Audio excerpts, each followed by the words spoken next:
ये बीजेपी, ये भाजपा के लोग विकास के दुश्मन हैं। 24 साल झारखंड के हो गए, 18 साल भाजपा ने राज किया, लेकिन कभी भी आदिवासी का विकास नहीं किया। उनके समस्या तो दूर, उनसे बातचीत तो नहीं किया।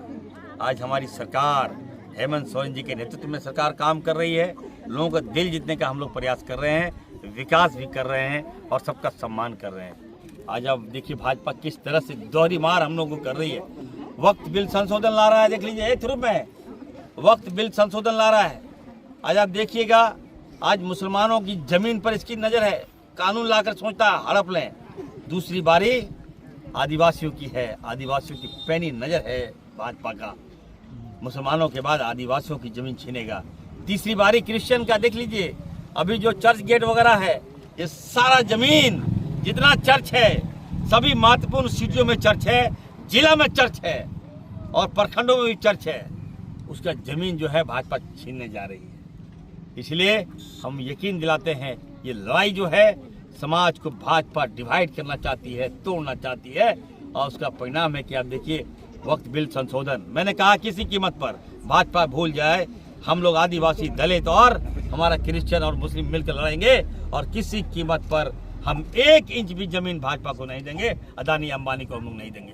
डॉक्टर इरफान अंसारी जिंदाबाद, गरीबों का मसीहा डॉक्टर इरफान अंसारी जिंदाबाद, हेमंत सोरेन जिंदाबाद, माननीय स्वास्थ्य मंत्री जिंदाबाद, गरीबों का मसीहा डॉक्टर इरफान अंसारी जिंदाबाद, हेमंत सोरेन जिंदाबाद, हम लोग गुरु शिव सोरेन जिंदाबाद, फुरकान अंसारी जिंदाबाद,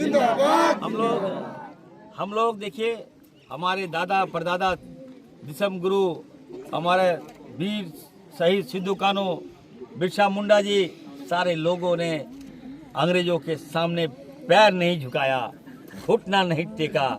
हमारे दादा परदादा ने भी घुटना नहीं टेका, सीना में गोलियां खाई और अंग्रेजों को खदेड़ा। जब अंग्रेज हमारे लोगों को मार रहे थे, तब ये भाजपा के लोग अंग्रेजों की गुलामी कर रहे थे, अंग्रेजों की दलाली कर रहे थे। आज उसी की सरकार बनी है। याद रखिएगा, हम लोगों ने अंग्रेजों को खदेड़ा है देश से, लेकिन जो दलाली करने वाले लोग थे उनको नहीं खदेड़ा है।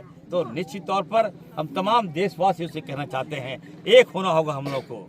डॉक्टर इरफान अंसारी जिंदाबाद, एक हेमंत सोरेन जिंदाबाद, एक होना होगा और अंग्रेजों को हमारे पूर्वजों ने खदेड़ा और अंग्रेजों की जो दलाली करता था उसको खदेड़ने की जवाबदेही आदिवासी, दलित और अल्पसंख्यक क्रिश्चियन भाइयों की। डॉक्टर इरफान अंसारी जिंदाबाद, माननीय स्वास्थ्य मंत्री जिंदाबाद, एक होकर हम लोग गुरु शिव सोरेन जिंदाबाद, फुरकान अंसारी जिंदाबाद, एक होकर हम लोग लड़ेंगे और हर चुनौतियों का सामना करेंगे। और मैं बार बार बोल रहा हूँ, ये जो सांप्रदायिक का जहर घोल रहे हैं, कोई भी हिंदू वर्ग नहीं चाहता है कि मुसलमानों को जमीन छीन लें। मुसलमान नहीं चाहता कि आप हिंदू का जमीन छीन लीजिए और क्रिश्चियन भी नहीं चाहता है कि आप हिंदू और मुसलमान का जमीन छीन लीजिए। आदिवासी भी नहीं चाहता है कि दलित, आदिवासी, क्रिश्चियन का भी आप जमीन छीन लीजिए, हिंदू का भी आप जमीन छीन लीजिए। ये मनसा हमारी नहीं है, ये लोकतंत्र है। हम लोग आपस में मिल के रहते हैं। हमें रंगों में मत बांटो, भाजपा के लोगों का कहना चाहता हूँ। हमें हमारे भाइयों में टुकड़ा मत करो। आज अगर यही हाल रहा तो हमारा जो देश है विभाजन हो जाएगा। इसलिए हमें भाजपा के बहकावे में नहीं आना है। मैं थैंक्स दूंगा राहुल गांधी जी को, मैं थैंक्स दूंगा हेमंत सोरेन जी को, और थैंक्स दूंगा बंगाल की जो मुख्यमंत्री है ममता बनर्जी को। मैं थैंक्स दूंगा कि आप जो जनमानस की भावनाओं को लेकर आगे बढ़ रहे हैं। निश्चित तौर पर मैं कहूँगा, एकदम हम लोग हर वो रूल जो है, हर वो कानून जो जनता के विरोध में बनाया जाएगा, उसका हम लोग डट के मुकाबला करेंगे और मुंह तोड़ जवाब देंगे। डॉक्टर इरफान अंसारी जिंदाबाद, माननीय स्वास्थ्य मंत्री जिंदाबाद, विकास